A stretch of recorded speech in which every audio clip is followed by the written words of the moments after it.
Assalamualaikum. Hari ni 28 hari bulan 4, 2026. Sebenarnya hari ni dah termenung. Daripada pukul 8 pagi tadi dah keluarkan anak-anak bulu bagi dia main kat luar.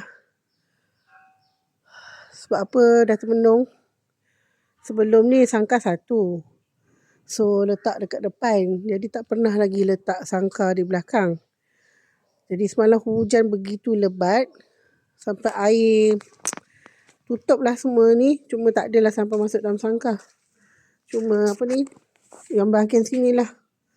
Bahagian depan ni yang tanah ni masuk air bertakung. Penuh sampai sini. Sampai situ lah. Nak tunjuk dengan kaki. Sampai situ lah.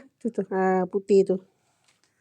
Sampai situ. Nampak ni semua basah-basah ni kesan hujan lah ni semua.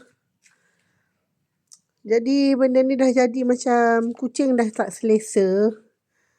So sangkar pun memang obviously memang belum siap sepenuhnya.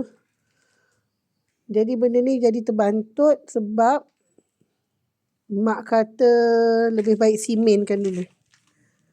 Simenkan semua kawasan ni dulu. Kalau boleh lah. Daripada sana sampai sini yang mana bahagian bertanah ni. At least orang kata sampai sini. Sampai betul-betul ada kesan ni. Simenkan dulu sepenuhnya, tinggikan dalam berapa inci dah. Macam tu. Dan baru boleh pasang balik sangkar. Lepas tu ni kat sini kena pasang macam panggil apa, bukan pakai sunshade lagi dah. Pakai apalah kita santakkan ni. Macam ni kita tolak lagi. Dari sini semua kita nak batukan, semua ikat dalam batu lah macam tu. Perancangannya. Sebab apa semalam dah jadi macam huru-hara sekejap. Kucing dah takut semua, terpaksa bawa masuk keluar dalam rumah semuanya. Terpaksa bawa masuk semua dalam rumah. Sebab dia orang takut kan, kepung dan benda ni semua pun tak jalan. Sebab apa masuk air, memang masuk air. Angin tolak kuat benda ni. 2 lapis pun tak cukup. So kena fikirkan alternatif lain dululah. So sangkar ni buat masa ni kira macam persinggahan dululah. Sementara lah memang pakailah malam memang dia orang duduk sangkar lah. Unless kalau hujan macam semalam bawa masuk dalam rumah. Ni sayang, apa nak? Buang air. Come. Ami memang tak buka sangkar dia orang siang. Walaupun dia orang tak duduk dalam. Sebab apa? Kucing luar masuk. Kucing luar masuk, tak apa. Dia makan ke apa, tak kisah. Masalah dia kencing pula kat sangkar anak-anak kita ni. So, dia orang ni jadi tak selesa. Kan? So, macam tu lah cerita hari ni. Maknanya plan semua berubah lah.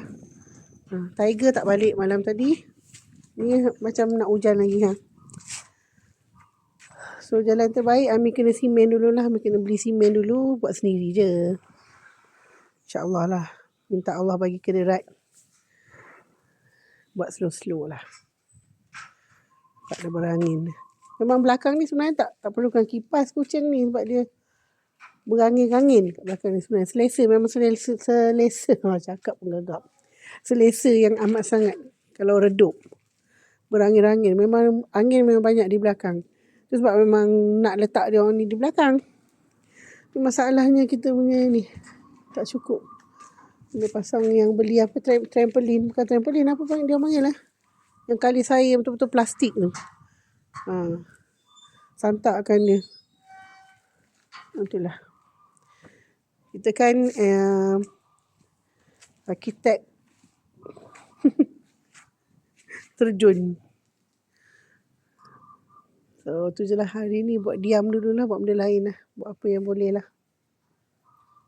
Uruskan dalam rumah lah. Lagi. Jom. Apa ni?